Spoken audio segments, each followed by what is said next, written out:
오스름 경마장이 쉬는 날 말들이 모여 사람들이 말하는 유형에 따라서 말들이 싫어하는 인간상 여론조사를 해보았습니다. 동상 말 바꾸는 인간, 말 돌리는 인간, 은상 이 말 저 말 왔다 갔다 하는 인간, 말 허리 자르는 인간, 마지막 금상입니다. 말꼬리 끈질기게 물고 늘어지는 인간이었답니다. 우리의 생각, 감정, 의지가 입을 통하여 표현되어질 때 그것을 우리는 말이라고 합니다. 태초에 하나님이 천지를 창조하실 때에 하나님은 말씀으로 온 세상을 만드셨습니다. 하나님은 당신의 형상으로 창조한 인간에게 말하는 권세를 주셨지요. 피조물들이 많고 많지만은 언어의 은총을 받은 피조물은 인간밖에 없습니다. 말하는 인간에게 친히 만드신 만물을 통치하도록 하셨습니다. 생육하고 번성하라, 땅을 다스리라 말씀하셨지요. 그러므로 사람의 말에는 세상을 다스리는 능력이 있습니다. 이 세상의 어떤 환경, 내가 누리는 삶의 상황이라고 할지라도 그것을 다스리는 능력이 우리 인간에게, 우리의 언어에 있다는 겁니다. 불사 인간이 범죄하고 타락할 때에 우리의 언어도 타락하게 되었습니다. 타락한 인간의 말 속에는 독이 묻어서 나옵니다. 우리가 복음을 믿어 구원을 받았을 때 우리의 혀도 구원을 받았습니다. 기쁜 소식을 전하는 혀가 되었습니다. 구원받은 우리의 말에는 능력이 나타납니다. 복음을 전하는 능력, 내게 맡겨진 사랑하는 사람들을 축복하는 축복권이 있습니다. 은혜의 말, 평강의 말을 하는 능력이 내게 있습니다. 오늘 보면 사도 바울은 예수를 믿어 구원 얻은 빌립보 교회에 은혜와 평강이 있을지어다 축복합니다. 그리고 은혜의 말, 축복의 말을 전합니다. 오늘 설교 제목이 은혜와 평강의 말입니다. 사도 바울은 2절에서 은혜와 평강이 너희에게 있을지어다 축복하고 3절부터 10절까지 8절 안에 너희라고 하는 말이 10번씩이나 반복적으로 기록이 되어집니다. 여기 너희는 구원받은 하나님의 백성들입니다. 은혜와 평강을 입은 빌립보 교회를 말하는 것입니다. 너희 무리를 위하여라는 독특한 말이 4절, 7절, 8절 계속 등장하고 있지요. 구구절절 바울은 빌립보 교회에 연애 편지를 쓰는 젊은이처럼 사랑을 고백하고 있습니다. 3절 생각할 때마다, 4절 간구할 때마다, 7절 너희가 내 마음에 있으며, 어떤 연속공에서 내 안에 너 있다 그랬죠? 8절 내가 예수 그리스도의 심장으로 너희 무리를 얼마나 사모하는지 하나님이 내 증인이시라 그랬습니다. 얼마나 아름다운 고백입니까? 창세기 2장 23절에 보면 아담이 하와에게 고백하는 정말 멋진 고백이 나옵니다. 당신은 내 살 중의 살이요 뼈 중의 뼈입니다. 오늘 본문 목회자가 교회에 보내는 고백 가운데 이렇게 아름다운 고백이 또 어디 있을까 싶습니다. 내가 예수 그리스도의 심장으로 너희를 사모하노니, 여기 심장이란 말이 푹 재미가 있습니다.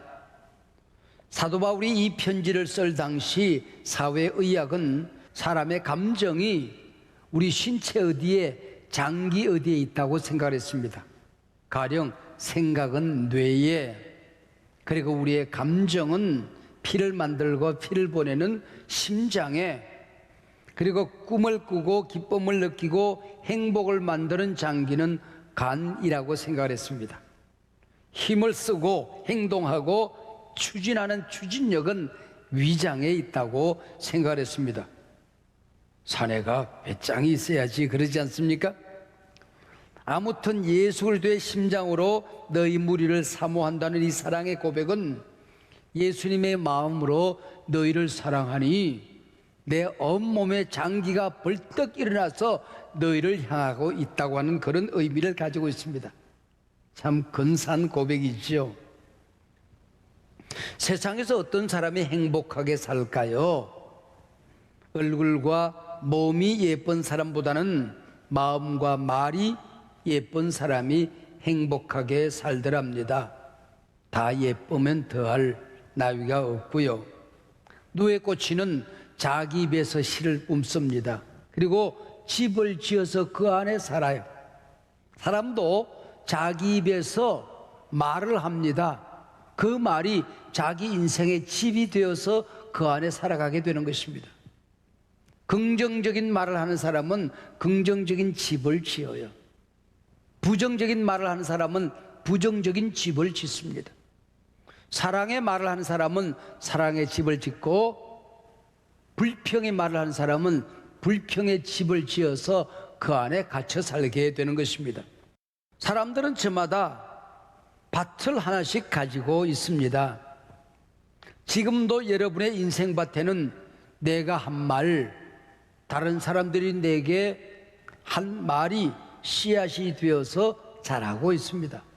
어떤 씨앗은 퍽 자랐을 거예요. 또 어떤 씨앗은 꽃이 피고 있습니다. 아니 아예 열매가 맺혀져서 나누어지고 있을 수도 있을 것입니다. 사람이 무엇으로 심든지 그대로 거두리라. 축복을 심은 자 축복을 거두고 저주를 심은 자 저주 거두어 살아가는 겁니다. 칭찬을 심은 자는 칭찬을 거두고 비난을 심은 자는 비난을 거두게끔 되어져 있습니다. 입술의 열매는 자신의 입에서 나와 다른 이들의 밭에 떨어지기 전에 내 밭에 먼저 떨어지는 겁니다. 심지어는 하나님 앞에 먼저 떨어져서 너희 말이 내 귀에 들린 대로 내가 너희에게 행하리라 그러지 않습니까? 사랑하는 여러분, 여러분이 속한 공동체, 가정, 부부관계, 부모 자식관계, 교회 안에서 소그룹 공동체, 목장, 사역터, 또 직장 일터, 친구관계, 여러분 마냥 행복하기만 하십니까? 그렇지 않다면 잘 살펴보세요. 그게 반드시 행복을 깨트리는 상처의 은혜가 있습니다. 부정적인 언어, 비판의 언어, 불평의 언어, 원망의 언어가 있더라는 거지요. 성공한 사람 곁에는 성공의 언어가 있어요. 실패한 사람 곁에는 실패의 언어가 있어요. 행복하게 사는 사람에게는 행복의 언어가 있고, 불행하게 사는 사람에게는 불행의 언어가 있는 것입니다. 오늘 본문 말씀을 빌리면은 내가 은혜를 받았으면 내 안에 은혜의 언어가 있어야, 평강을 얻었으면은 평강의 언어가 있어야 내가 행복할 수 있는 겁니다. 그래서 덕을 세우는 말을 하라 그랬습니다. 내 부모, 내 자식, 부부간에, 교회 리더십, 목장 공동체 안에서 사람을 세워주는 말을 하라는 것입니다. 칭찬과 격려를 통해서 그 사람 살려내라는 겁니다. 밟지 말고 무너뜨리지 말고. 죽고 사는 것이 혀의 권세에 달렸나니 혀는 반드시 그 열매를 먹느니라. 나쁜 말이 아예 관습, 습관이 되어져 버린 분들이 있습니다. 흔히 부모들이 자식에게, 그리고 직장 상사가 아랫사람에게 꾸중하고 비판을 할 때가 있습니다. 내 실상을 파악하라고. 여러분, 세상 사람들은 여러분의 실상을 말하겠지만은 믿음은 바라는 것들의 실상입니다. 믿음의 사람들은 내 자식의 실상을 말하는 게 아니에요. 내게 맡겨진 사람들의 실상을 말하는 게 아니란 말이에요. 바라는 것을 말하는 것입니다. 축복을 말하는 것입니다. 하나님의 은혜를, 평강을 전하라고 하는 것입니다.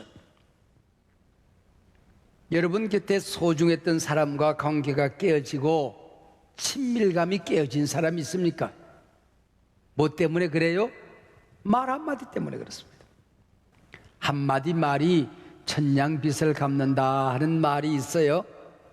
역으로 한마디 말이 천년 우정을 깨뜨릴 수도 있는 것입니다. 가령 고칠 수 없는 상대방의 약점을 말하는 건 독약입니다. 한 번 갈등이 일어난 것 한 번 얘기 나눴으면 돼요.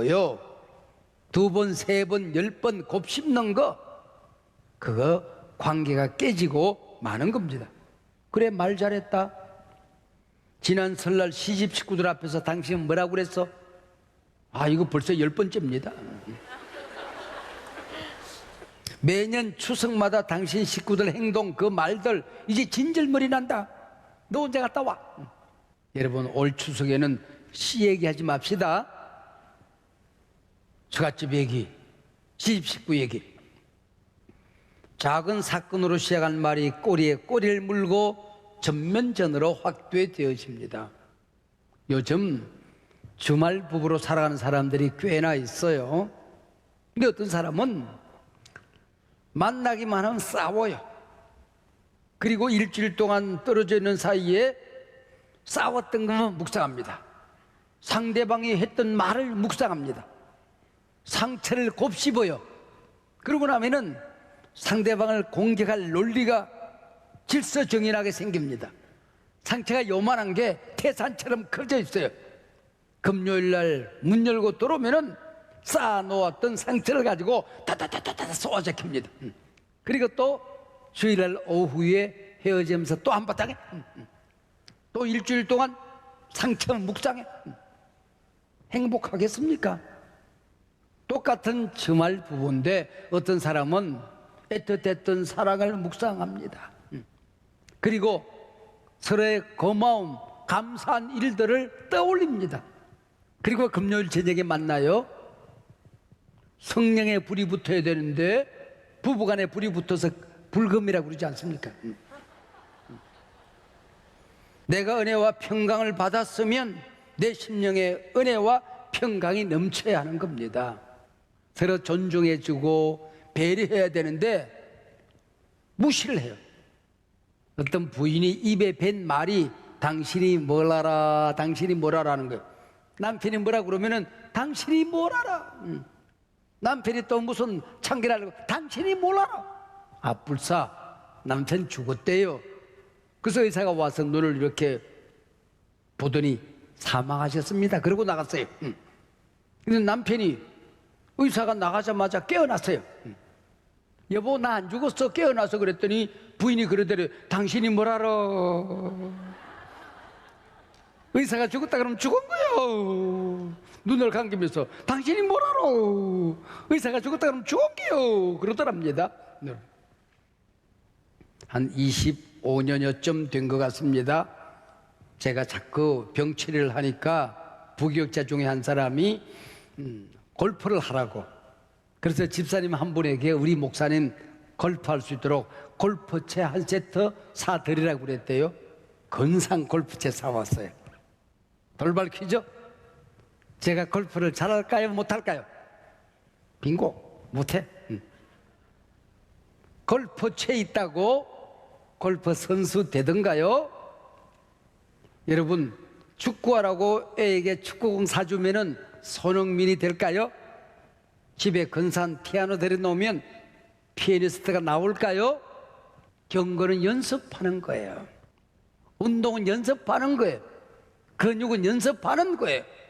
지옥은 가만히만 있으면 돼요. 그러나 우리 가정이, 우리 공동체가 천국이 되려고 하면은 온 식구들이 함께 노력을 하고 연습을 해야 된다 그 얘기죠. 말을 어떻게 하느냐에 따라서 행복이 쌓이기도 하고 불행이 쌓이기도 하는 겁니다. 경건은 훈련을 통해 강화되어집니다. 사랑의 언어, 은혜와 평강의 언어는 연습을 통해서 개발이 되어지는 겁니다. 사랑은 느낌이 아니에요. 사랑은 결심입니다. 상대가 싫어하는 말 평생 하지 않으리라. 결심이에요. 상대가 좋아하는 말을 연구하고 개발해 가는 것입니다. 예쁜 말, 고운 말, 품이 있는 말을 하는 게 그냥 되는 게 아니에요. 글을 쓰는 문인들, 작가들도 더 좋은 책들을 부지런히 읽어야 개발이 되어집니다. 말하는 어나운서들도 입에 피가 나도록 연습을 해야 그게 가능해지는 거예요. 목사는 글도 쓰고 말도 해야 되지 않습니까? 적어도 저는 50년 이상을 새벽 3시, 4시에 일어나서 아침에 서너 시간이 나와요. 글을 읽고 기도를 하고 묵상을 하고 책을 씁니다. 특별히 사랑하는 사랑과는 사랑의 주파수 사이클이 맞아야 되거든. 서로 노력하고 개발해야 가능해지더라, 그런 얘기죠. 책을 읽고 연구하는 것보다 더 중요한 것은 하나님이 내게 맡겨준 사랑하는 사람들을 연구하는 것입니다. 교회에서 함께 일하는 사람들의 은사가 뭔지, 성향이 뭔지, 일하는 스타일이 뭔지 살펴야 된다는 것입니다.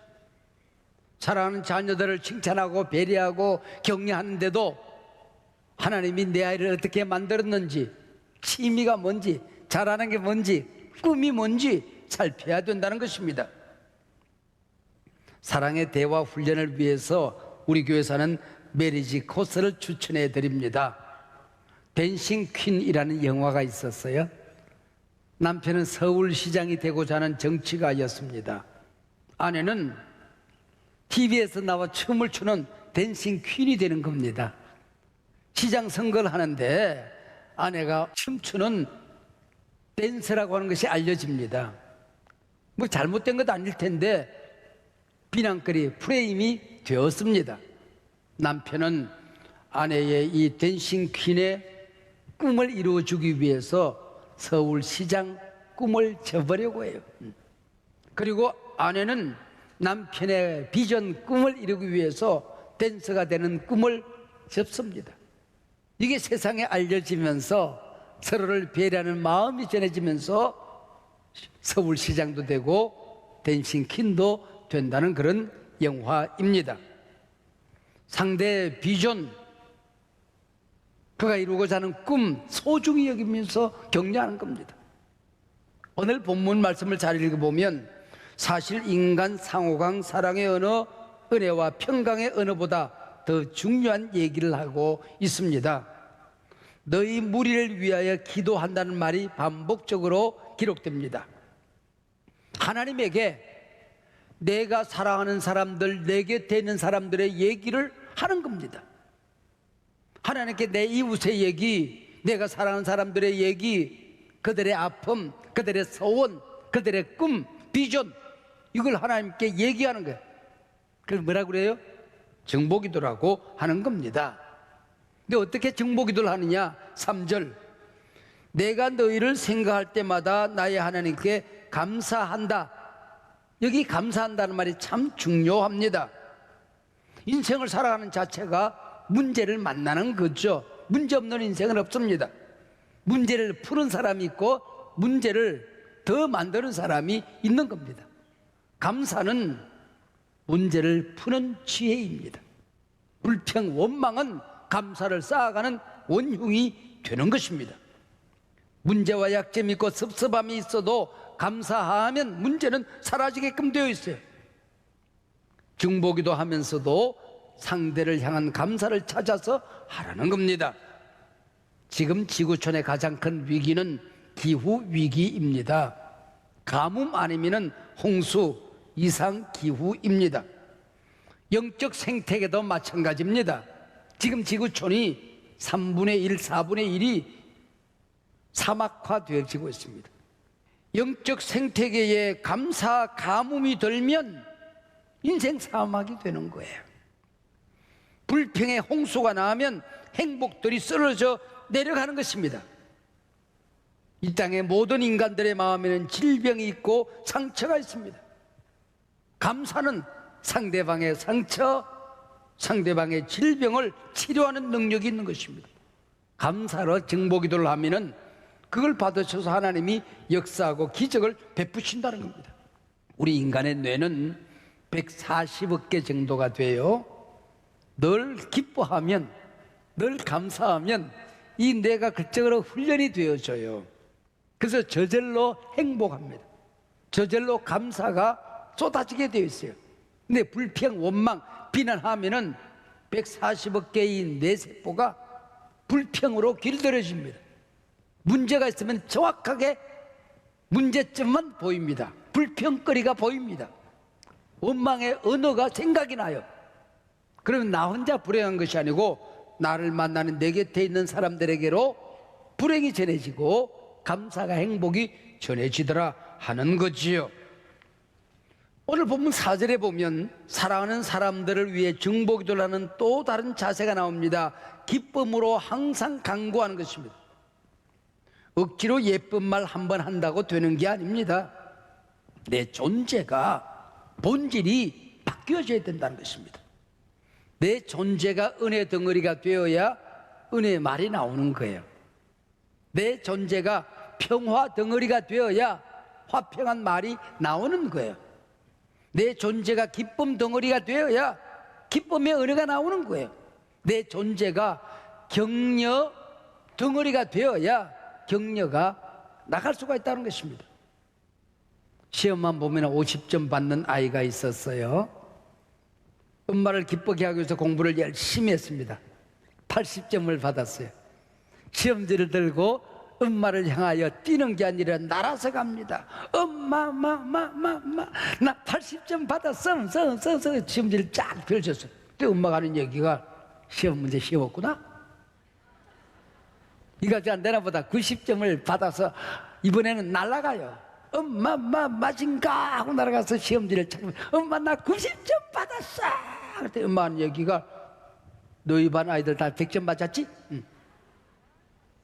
네가 90점 받아서 충분히 그랬을 거야.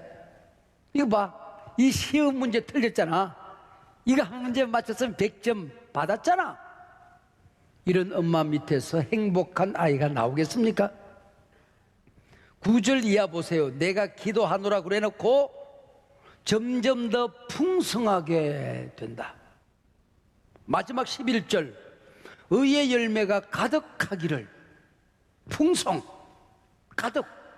이게 우리가 은혜와 평강을 누리는 사람들의 장성한 분량의 은혜입니다. 축복입니다. 내 온 존재 덩어리가 은혜로 꽉 차는 거예요. 그게 풍성입니다. 그게 가득이에요. 그러니까 툭 건드리면 평강이 나오는 거예요. 툭 건드리면 은혜가 쏟아지는 거예요. 건드리기만 하면 기쁨이 쏟아지는 거예요. 만지면은 톡하고 터질 것만 같은 그때 720장 찬송해 주세요. 우리 온몸이 행복으로 가득 차 있으면 건드리면 쏟아져 나오는 거예요. 성경에 축복한다는 말이 참 재밌습니다. 좋다는 말, 유라는 말과 로고스, 하나님의 말씀이라는 말이 합쳐져서 율로게오 그렇게 되어 있어요. 그게 무슨 말인 거 아니? 하나님의 가슴 속에 나를 향한 기쁜 언어가 있어요. 나를 축복하고자 하는 하나님의 마음이 가득히 담겨져 있어요. 그걸 찾아서 전하는 게 축복이라고 하는 것입니다. 내가 하고 싶은 게 하는 게 아니에요. 그 사람을 향한 하나님의 거룩한 뜻, 하나님의 마음, 하나님의 사랑, 하나님의 격려를 찾아서 전달하는 게 축복이다 그런 얘기죠. 여러분, 내 곁에 항상 좋은 말을 해주는 엄마가 있다는 거, 아빠가 있다는 거, 이 아이의 어마어마한 자산입니다. 내 곁에 항상 축복하는 좋은 말을 해주는 사람이 내 곁에 있다는 것. 하나님이 일하시는 방법은 사람이거든요. 하나님이 나를 축복하고자 할 때에, 나를 격려하고자 할 때에, 내 인생을 멋지게 만들어주고 싶어 할 때에 격려하는 사람을 붙여주십니다. 할렐루야. 당신이 칭찬하는 사람으로 바뀌어지게 되는 것입니다. 축복하는 사람으로 바뀌어지게 되는 것입니다. 프랭클린은 젊어서부터 정치가의 꿈을 안고 살았습니다. 정치가로 승승장구하던 39살 나이에 소아마비를 앓고 장애인이 됩니다. 휠체어를 타고 절망에 빠져 있을 때에 집안 식구들, 친구들은 낙향하여 시골에서 조용히 지낼 것을 권고합니다. 그러나 단 한 사람, 프랭클의 아내는 끊임없이 좋은 말로 축복합니다. 당신은 지금부터 더 큰 일을 할 수가 있을 거예요. 작은 일 해도 세상에 큰 영향으로 전해지게 될 거예요. 프랭클린은 아내에게 내가 회복할 수 없는 장애인으로 평생 살게 될 터인데 그래도 당신 나 사랑할 수 있겠소? 나 축복할 수 있겠소? 프랭클린의 아내가 말합니다. 나는 당신의 두 다리를 사랑한 게 아닙니다. 당신을 사랑한 것입니다. 지금도 내일도 세상 끝날까지. 프랭클린은 아내의 끊임없는 좋은 말, 축복의 용기를 얻어서 다시 도전합니다.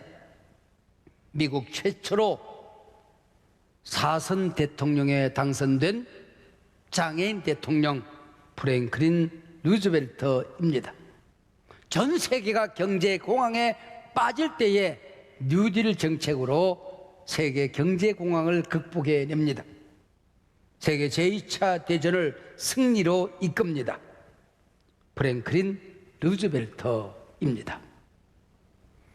여러분이 예수를 믿었다고 하지만은 평강의 언어 대신 날마다 불안하고 걱정, 근심으로 가득 차 있습니까? 하나님의 은혜를 입은 당당한 하나님의 자녀인데 내 속에는 항상 비난과 불평으로 원망으로 가득 차 있습니까? 어느 습관이 잘못되어져서 나도 불행하고 내 곁에 있는 사람들을 무너뜨리는 잘못된 라이프 스타일이 습관화되어졌습니까? 이 시간 오늘 예배 이후에 어떻게 살아야 되는지 제가 3개국으로 가르쳐 줍니다. 핸들 이빨 꺾어. 이제는 축복의 방향으로, 은혜의 방향으로, 감사 방향으로 돌이키시는 것입니다. 은혜의 말, 평강의 말, 축복의 말이 당신 자신과 공동체의 명운을 결정하게 될 것입니다. 당신이 하는 비난의 말, 불평의 말, 원망의 말, 그건 당신 것이 아닙니다. 사단에게 속고 있는 것입니다. 이미 당신은 하나님의 자녀가 되었습니다. 우리는 이미 거듭났습니다. 은혜도 거듭났습니다. 은혜와 평강이 있을지어다. 이미 은혜와 평강이 내 존재가 된 것입니다. 입을 열면 은혜의 말, 평강의 말이 터져나오게끔 되어 있습니다. 이것이 하나님의 뜻입니다.